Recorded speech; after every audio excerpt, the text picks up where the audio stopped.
Hi everyone, I'm Kyo Sato from Hero Zen Inc. In this series, two entrepreneurs behind the Japanese well-being brand, Hero, explore why Japanese and Eastern philosophy and cultures are capturing the world's attention now. Today's topic is the secret Zen behind Apple, what Americans never knew. So, Mr. Koyama, I heard that Steve Jobs really valued Zen philosophy. Is that actually true? Yes. By the way, I am Tatsuro Koyama from Hero Zen Inc. And we welcome to this podcast, the secret gem behind Apple. American people never knew. And first, everyone, then Sato-san, let me start with three surprises.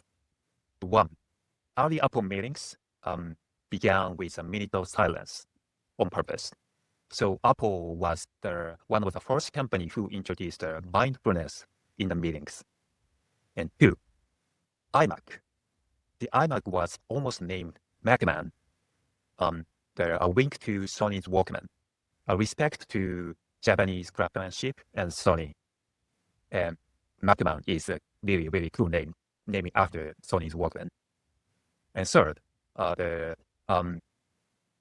Steve Jobs was pushed out by John Scully. He hired from Pepsi, saying that, do you want to sell sugar water for the rest of your life? Or come with me and change the world? Yeah, famous quote from Steve Jobs. But 2 years later, the board of Apple sided with Scully and pushed Jobs out from Apple, which Steve Jobs founded. Three stories have one hidden common engine, which is them. Yes, the disciplined attention and subtraction and respect to craftsmanship and the courage to let go. This is the ideas Jobs drew from them. Yes, let me look at the history. The early 70s at Reed College, Jobs was curious and restless, and he audited calligraphy, discovering a lab for typography, etc. After that, he went to India searching for clarity, and he returned with something quieter, the conviction that clear seeing beats cleverness. After coming back to California, he discovered meditation not as mysticism, but as a method. He began formal zazen with Kobunchi Otogawa. He even flirted with monastic life. And Coben later on officiated Steve Jobs' wedding, which shows a deep connection to Kobunchi Otogawa and Steve Jobs. Yes. After that, in 1980s, as we discussed, Jobs was forced out of Apple. But he began his own company once again, which is Next. He embraced Zen's principles of impermanence and non-attachment. He began again, rather than clinging to his creation, funding the company called Next, and Next purchased a Pixar, which is the currently Disney company. Yes, and actually after years, he returned to Apple, and when he returned to Apple in 1997, his brand was sharper than ever, focused on many things, and he created iPod, iPhone, and iMac. His love to the Zen and Japanese philosophy shows that actually was seen in many things in Apple. For example, Jobs translated Zen's aesthetics into physical space of Apple stores, creating an environment that is quietly Japanese and invites a direct and focused experience. As you can see in the Apple stores, layouts respect a purposeful space, which is ma in Japanese. And the omotenashi and ichigo ichie, staff practices attentive hospitality, and every interaction is treated as a unique and important moment which is Pomotenashi and Ichigo Ichie. And finally, checkout process is frictionless and no mind experience, mirroring a precision of a bento box in Japan. Yes, always Apple, the box is well designed and beautiful. And there is another story about to the Japanese craftsmanship and Zen, which is his love to Sony. Actually, the jobs towards Sony's factories, and he was blown away by the balance of form and functions of Sony's factories. From his 20s, he's admired Sony almost to obsession, collecting letterhead and brochures, seeing Akio Morita as a personal hero.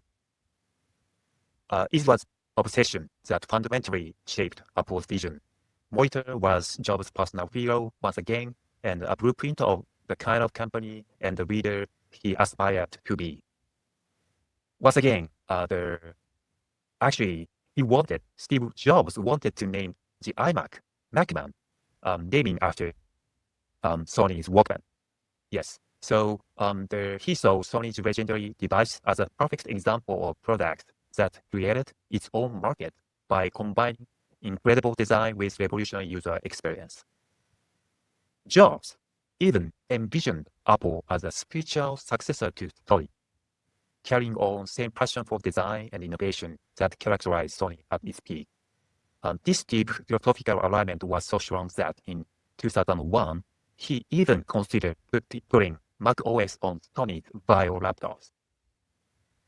Yes, so his love to Zen and Japanese craftsmanship is so strong. Like it. However, on the other side, the paradox of genius. The Jobs embraced Zen's focus and intuition, but often clashed with its ideas of compassion and patience. As you know, Steve Jobs is notoriously famous for impatience and their offensiveness to the people around him. So he devoted himself into the simplicity and intuition. However, he couldn't show same passion of mindfulness towards the people around him. This is paradox. However, after his death in 2011, media focuses on his practice of Zen, and it sparkled on global surge in secure mindfulness. So a lot of people recognize the mindfulness as a mental well-being tool, and interestingly, this trend came back to Japan, and Japan as a country introduced mindfulness. However, this the origin actually came from Japan, and the deep influence from the Zen monk called Kobun Otogawa. He was again even officiated his Zen wedding ceremony for Steve Jobs when he get married with his wife Lawrence. Yes, so this is the secret behind Apple's product philosophy and Steve Jobs' personal history of the product making. Thank you, Sato-san. Thank you. I have a few related questions. Okay. Yes. First of all, how did Zen support him when he was fired from Apple? That's a great question. Actually, there's another materials here. Yes. Actually, that was huge event for him from personal perspective and business perspective, because he was pushed out from the company he founded, and he was fired by the executive he had hired. That's quite huge event. But then concept of impermanence, which is mujo in Japanese, and beginner's mind, Shoshin, supported him.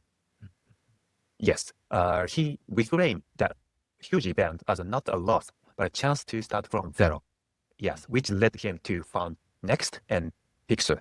It's wonderful. And then, was his Stanford speech also influenced by Zen? Yes, I think so. As you can see in that famous speech, he said live today as if it's the last day of your life.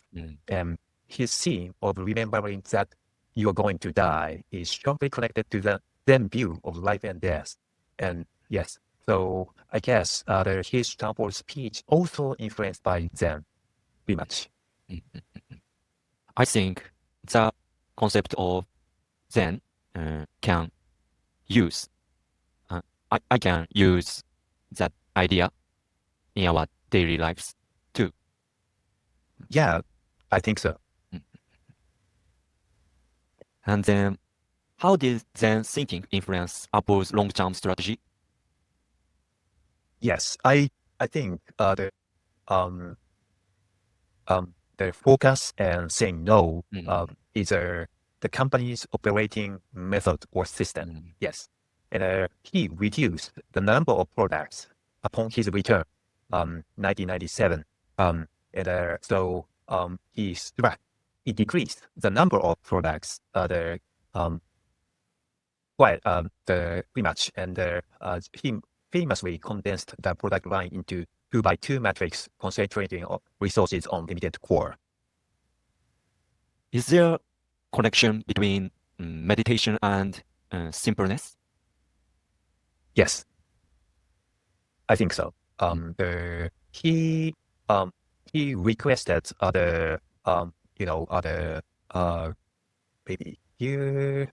Yes, actually that's about Apple product. The Steve Jobs requested to lower the steps that requires to do something, and simplicity and product design, also the mindfulness meditation are quite interconnected.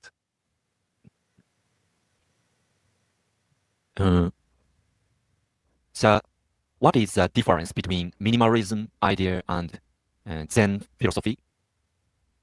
Yes, the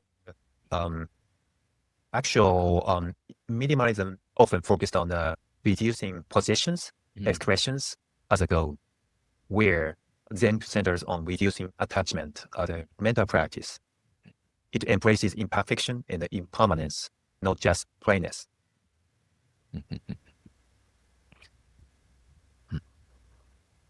And doesn't Zen conflict with Jobs' perfectionism? That's a great question. And I guess for him, perfection means simplicity and reducing the unnecessary elements and removing unnecessary things to reveal the core.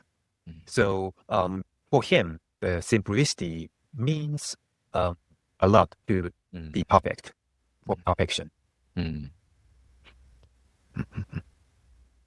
I heard that the words less is more. Less is more is similar. The idea of simpleness and focus.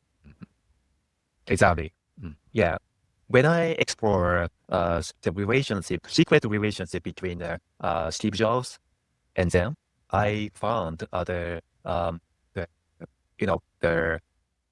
this was in 1980s or 1970s, but it's resonate with us today.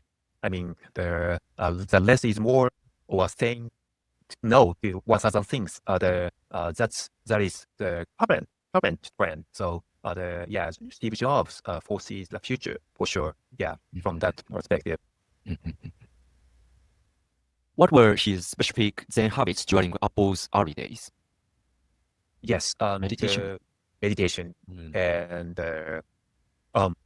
he requested people to pause for 10 minutes or sit together for 10 minutes before or the beginning of the meeting.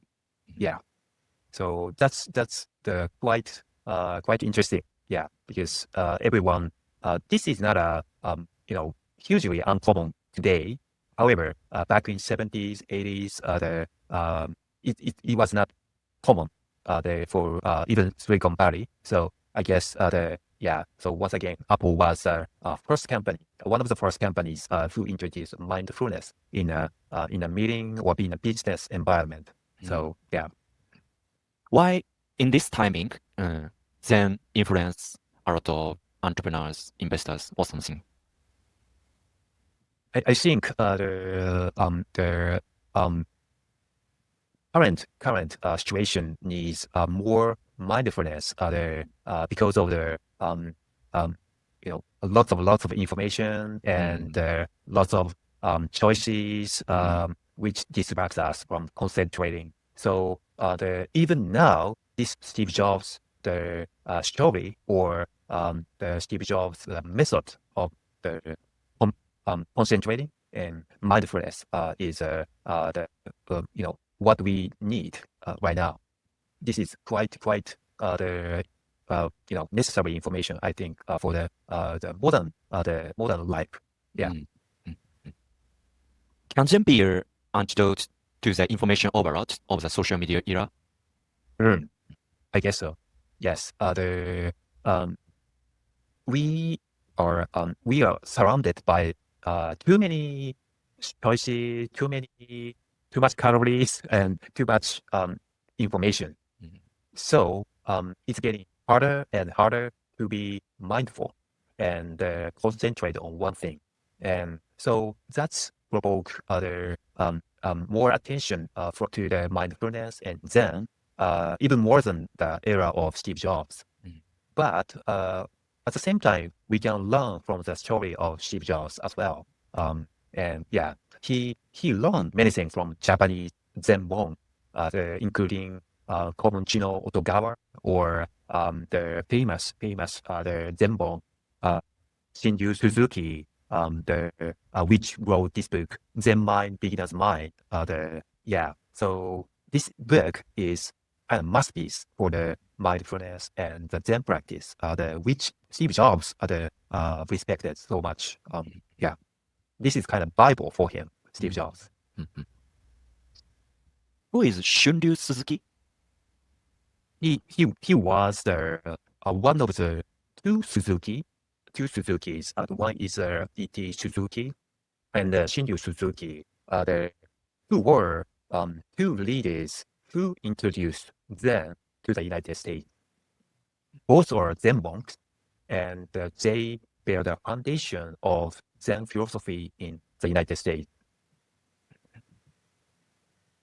Is the observation is important in Zen?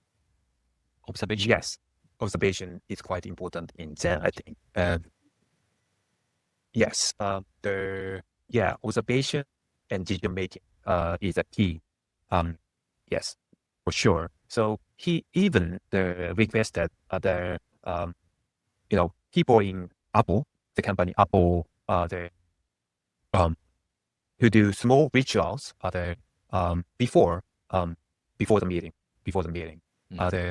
And the sequence cadence is observe, quiet, and decide.